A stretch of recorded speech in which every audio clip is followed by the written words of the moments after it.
ये कहानी उस शख्स की है जिसके ससुर पंडित जवाहरलाल नेहरू आजाद भारत के पहले प्रधानमंत्री थे। वो शख्स जिसकी पत्नी इंदिरा गांधी, जिन्होंने न सिर्फ देश की पहली महिला प्रधानमंत्री बनकर इतिहास रचा बल्कि अपने दौर की या भारत के सबसे ताकतवर नेताओं में से एक रही। इस शख्स के बड़े बेटे राजीव गांधी ने भारत की बागडोर संभाली तो छोटे बेटे संजय गांधी ने आपातकाल और नसबंदी जैसे कठोर कदमों से देश को अपने दौर में हिलाया, राज किया। इनकी बड़ी बहू सोनिया गांधी कांग्रेस को दशकों तक नेतृत्व देती रही। छोटी बहू मेनका गांधी केंद्र में प्रभावशाली मंत्री रही। पोता राहुल विपक्ष का सबसे बड़ा चेहरा है। पोती प्रियंका सांसद है। संजय का बेटा वरुण गांधी भी संसद तक पहुंचा। कुल मिलाकर कहें तो यह उस परिवार की कहानी है जिसने भारत की सियासत को न सिर्फ आकार दिया बल्कि दशकों तक अपने इशारों पर नचाया।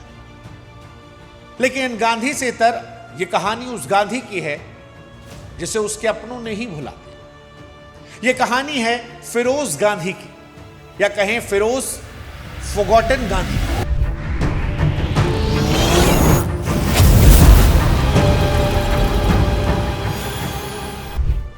बड़ी अजीब विडंबना है कि फिरोज गांधी का जिक्र कोई नहीं करता। ना भाजपा करती है, ना कांग्रेस करती है। फिरोज गांधी जो सिर्फ गांधी नहीं थे, उससे कहीं आगे बहुत कुछ थे। उनके ऊपर एकमात्र किताब जो लिखी गई वो भी किसी भारतीय लेखक ने नहीं बल्कि स्वीडिश लेखक बर्टिल फ्रॉग ने लिखी। यह किताब फिरोज की उस उपेक्षा की गवाही देती है जो न केवल देश ने बल्कि उनके अपने परिवार ने भी की। और फिरोज गांधी, इससे पहले कि मैं कहानी की शुरुआत करूं, दर्शकों को बता दूं कि फिरोज सिर्फ इंदिरा के पति या नेहरू के दामाद नहीं थे। फिरोज की पहचान इससे आगे भी थी।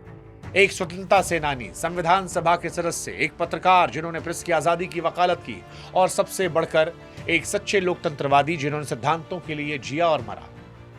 फिरोज का जीवन एक बगावती नायक की रोमांचक दास्तां है।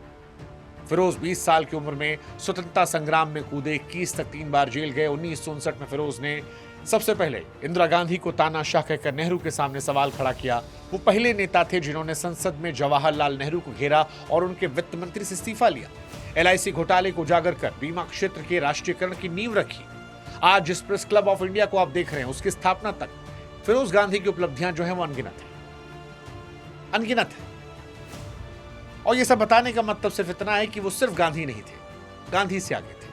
लेकिन आज फिरोज गांधी को कोई जानता नहीं, उन्हें कोई याद नहीं करता। उनका जिक्र भी होता है तो फिरोज खान को लेकर, जो सच नहीं है। आज उनकी जन्मतिथि, पुण्यतिथि पर कोई शोर नहीं होता, ट्विटर पर ट्रेंड नहीं होता, इंस्टाग्राम पर फोटोज शेयर नहीं होते। इलाहाबाद के पारसी कब्रिस्तान में उनकी समाधि उपेक्षित पड़ी है। परिवार ने भी भुला दिया। राहुल ने शायद 2 बार, सोनिया प्रियंका एक बार उनकी कब्र पर गए। जिस देश में इंदिरा नेहरू के नाम पर 450+ योजनाएं हैं, वहां फिरोज का नाम चंद स्कूलों तक सिमट गया। यह कहानी उस भारत की है जो अपने साहसी नायकों को भूल जाता है। यह कहानी सबसे दिलेर, सबसे दिलचस्प लेकिन सबसे बदनसीब गांधी, फिरोज गांधी की है। नमस्कार, मैं हूं शुभांकर मिश्रा और हिस्ट्री बुक की कहानी में आपका स्वागत है। फिरोज गांधी को लेकर सबसे पहला सवाल जो मन में आता है वो ये कि फिरोज पारसी थे या मुसलमान, क्योंकि भारत में बहुत लोग उन्हें मुसलमान मानते हैं। 1912 की एक गर्म सितंबर की सुबह बॉम्बे के एक साधारण पारसी परिवार में एक बच्चे का जन्म होता है जिसका नाम रखा गया फिरोज जहांगीर गांधी। गांधी घा। उनके पिता जहांगीर फरदूस गांधी एक मरीन इंजीनियर थे। मां रितिमाई गांधी एक गृहिणी। पिता की मृत्यु के बाद फिरोज अपनी मां के साथ प्रयागराज पहुंचे, जो उस दौर में इलाहाबाद था। लेकिन यहीं से उनके जीवन में वो सवाल उठ गया कि वो मुसलमान थे या पारसी।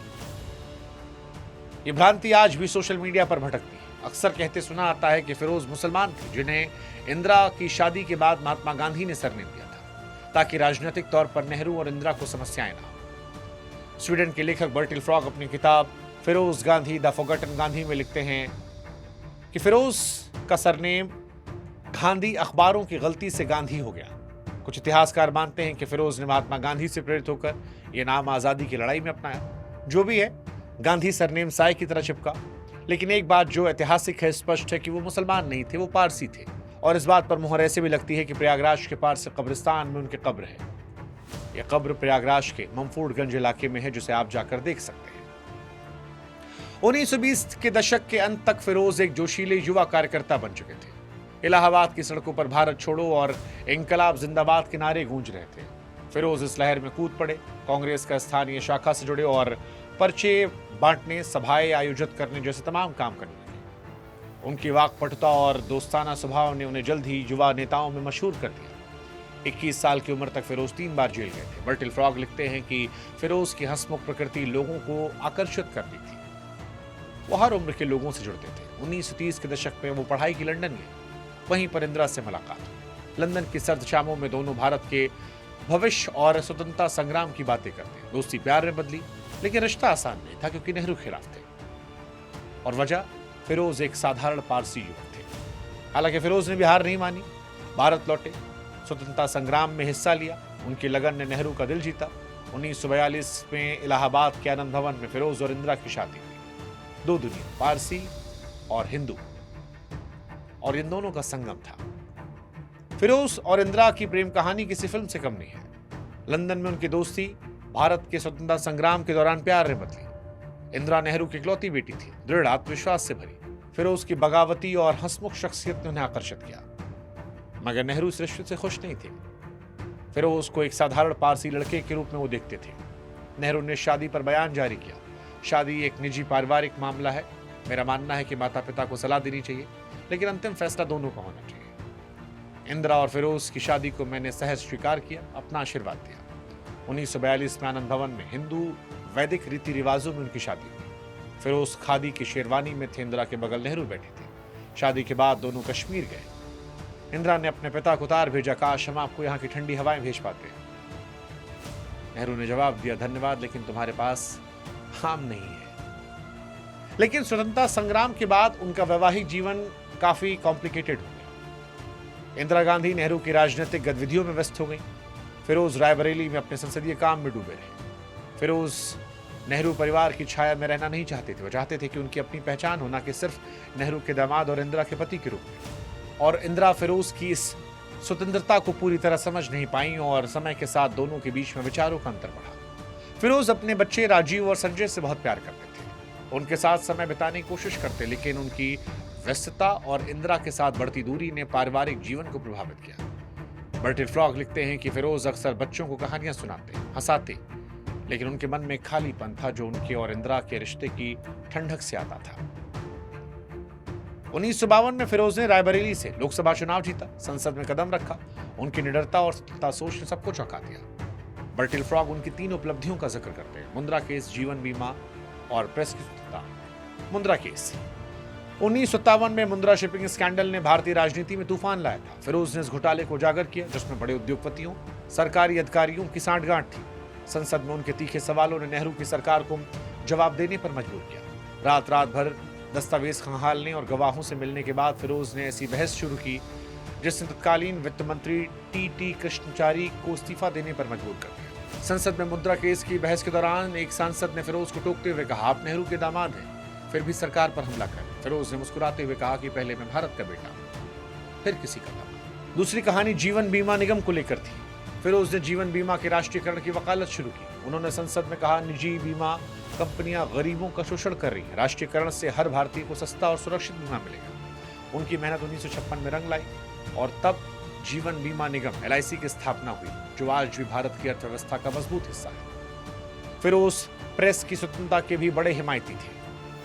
उन्होंने प्रेस की स्वतंत्रता विधेयक पेश किया ताकि पत्रकार सरकारी दबाव से मुक्त रहे। हालांकि ये विधेयक पास नहीं हुआ, लेकिन उसने उनकी दूरदर्शिता को दिखाया। आज का प्रेस क्लब ऑफ इंडिया उनके द्वारा स्थापित फिरोज गांधी ट्रस्ट की देन है।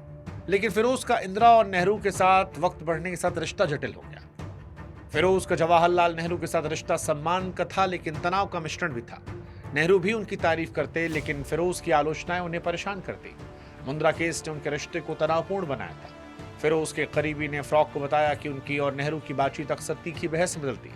फिरोज नेहरू को सम्मान देते थे, लेकिन नीतियों से सहमत नहीं थे। और एक बार किस्सा बड़ा मशहूर है कि नेहरू के साथ एक बहस में फिरोज ने कहा कि पंडित जी, अगर हम गलतियों को नहीं सुधारेंगे तो आजादी का मतलब क्या। नेहरू खामोश रहे। बाद में सहयोगियों से कहा कि फिरोज में वही आग है जो मुझे अपने युवा दिनों में दिखती थी। ये फिरोज की बेबाकी और नेहरू के प्रति उनके सम्मान को दर्शाता है। लेकिन फिरोज की जिंदगी में कई महिलाओं का भी जिक्र था। फिरोज और इंदिरा गांधी की शादी एक प्रेम कहानी थी, लेकिन स्वतंत्रता के बाद रिश्ते में दरार आई। इंदिरा गांधी की राजनीतिक गतिविधियों में बिजी होना फिरोज को अकेला कर गया। धीरे धीरे उनकी जिंदगी में कई सारी महिलाओं का जिक्र हुआ, जिसमें लखनऊ के नवाब के यहाँ की अफेयर की अफवाहें बड़ी प्रसिद्ध रही। फिरोज के निजी जीवन का एक विवादास्पद पहलू लखनऊ के नवाब के यहाँ उनकी कथित अफेयर की अफवाहें भी थी। बर्टिल फ्रॉक कहते हैं कि 1950 के दशक में फिरोज के लखनऊ में एक नवाब की बेटी की नजदीकियों की बातें उड़ी। ये अफवाहें तब शुरू हुई जब फिरोज लखनऊ में संसदीय और सामाजिक कामों के सिलसिले में अक्सर जाते। नवाब का परिवार लखनऊ की सामाजिक सभाओं में मशहूर था। फिरोज की मौजूदगी ने वहां लोगों की जिज्ञासा बढ़ाई। हालांकि फ्रॉग इस बात पर जोर देते हैं कि इन अफवाहों का कोई ठोस सबूत नहीं था। फिरोज की दोस्ताना खुली प्रकृति ने इन बातों को हवा दी। वो आकर्षक थे, लोगों को इंप्रेस कर लेते थे। फिरोज को इन अफवाहों ने परेशान भी किया, लेकिन सार्वजनिक तौर पर कभी इसका जवाब नहीं। लेकिन इसने उनके इंदिरा से रिश्तों को जरूर खराब किया। लखनऊ की अफवाहों के अलावा दिल्ली में भी फिरोज के कथित अफेयर की बातें जोर पकड़ी। सबसे ज्यादा चर्चा तारकेश्वरी सिन्हा के साथ नजदीकियों को लेकर थी। तारकेश्वरी एक जवान बुद्धिमान कांग्रेस की सांसद अपनी सुंदरता और तेज तर्रार अंदाज के लिए मशहूर थी। बर्टिल फ्रॉक लिखते हैं कि फिरोज और तारकेश्वरी की दोस्ती संसद में मशहूर हुई, जहां दोनों एक साथ काम करते, हंसी मजाक करते। दिल्ली के राजनीतिक गलियारों में इसने तूफान मचाया। कई लोगों का मानना था ये दोस्ती प्यार में बदल गई, लेकिन फ्रॉक कहते हैं कि इस बात के कभी भी पक्के सबूत नहीं मिले। फिरोज की खुली और दोस्ताना शख्सियत अक्सर ऐसी अफवाहों को उड़ाती थी। हालांकि इन अफवाहों ने इंदिरा को दुख दिया, जो पहले से ही अपने पिता की राजनीतिक जिम्मेदारियों में उलझी थी। फिरोज ने इन बातों को नजरअंदाज किया और यही बात उनके और इंदिरा के रिश्ते में दरार बन गई। फिरोज की मृत्यु साल 1960 में 48 साल की उम्र में दिल का दौरा पड़ने से हुई। उनकी अंत्येष्टि हिंदू और पारसी रीति रिवाजों से हुई। उनका पार्थिव शरीर 3 हिस्सों में बांटा गया। एक हिस्सा संगम में, दूसरा पारसी कब्रिस्तान में और तीसरा हरिद्वार में विसर्जित किया गया। मगर फिरोज की असली त्रासदी उनकी मृत्यु नहीं, बल्कि उसके बाद की अपेक्षा थी। इलाहाबाद के बमफोर्डगंज में आनंद भवन की चमक से कुछ मील दूरी पर उनकी समाधि खामोश पड़ी है। न फूलों की माला है, न कोई आंसू, बस एक भूला हुआ नायक और उसकी अनसुनी कहानी।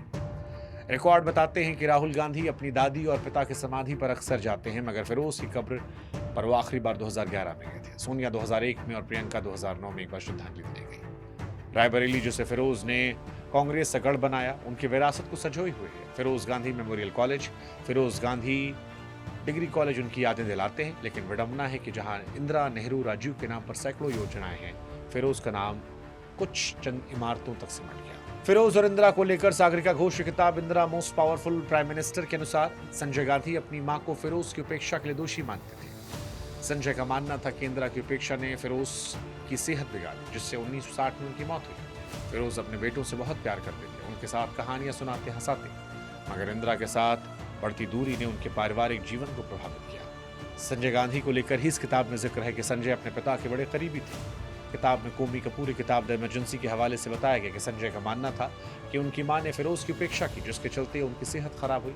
1960 में उनकी मौत हुई। संजय इस बात को लेकर इंदिरा को अक्सर दोषी ठहराते कि उनके पिता के साथ सही नहीं किया गया, जिसकी वजह से बाद में उनकी मौत हुई। और यहीं से शायद संजय गांधी को ज्यादा छूट मिली। जानकारों का मानना है कि संजय की भावना उनकी मां ने उनके पिता के साथ न्याय किया, इसने इंदिरा को संजय के प्रति भावनात्मक तौर पर कमजोर बनाया। किताब में से धृतराष्ट्र सिंड्रोम कहा गया, जहां इंदिरा अपने बेटे के प्रति अंधे प्रेम में उसकी गलतियों को नजरअंदाज करती थी। विवाद इमरजेंसी के दौरान संजय की बेलगाम शक्ति में देखा, जब इंदिरा की कमजोरी का फायदा उठाया। हालांकि एक बड़ा महत्वपूर्ण सवाल कि गांधी परिवार क्यों भूल गया फिरोज को। फिरोज गांधी का नाम नेहरू गांधी परिवार की चमक में कहां खो गया? ऐसी कई वजह है। एक, फिरोज नेहरू की छाया में रहना नहीं चाहते थे। उनकी निडरता, सरकार की आलोचनाओं ने उन्हें कांग्रेसी नेताओं का विरोधी बनाया। दूसरा, इंदिरा ने अपने पिता जवाहरलाल की विरासत को बढ़ाया, जिससे फिरोज की उपलब्धियां छूट गई। तीसरा, 1960 में 48 साल की उम्र में फिरोज गांधी की मृत्यु ने उनकी कहानी को अधूरा छोड़ा। चौथा, राजीव और संजय की असमय मौत ने फिरोज की विरासत को आगे नहीं बढ़ाया। नई पीढ़ी में कोई प्रत्यक्ष तौर पर उनसे जुड़ा नहीं। राहुल, प्रियंका और सोनिया के सामने पहले से चुनौतियां थीं, जिससे उनका नाम गुमनाम हो गया। और इसीलिए शायद फिरोज जो है वो आज भारत के सबसे बदनसीब गांधी में से एक है। फिरोज गांधी को भारत में इतिहासकारों और लेखकों के द्वारा भले ही कम तवज्जो मिली, लेकिन फिरोज की कहानी सिखाती है कि सच्चाई और साहस पुराने नहीं होते। आज जब भारत भ्रष्टाचार, प्रेस की स्वतंत्रता और लोकतंत्र की चुनौतियों से जूझ रहा है, तब फिरोज की आवाज रास्ता दिखाती है।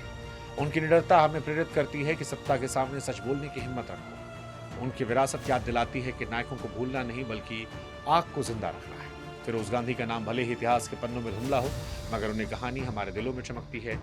एक ऐसे सितारे की गाथा है जो अपने समय में चमका और सिखा गया कि सच की राह पर चलने वाले कभी हारते नहीं। ये कहानी सबसे बदनसीब गांधी, फिरोज गांधी की।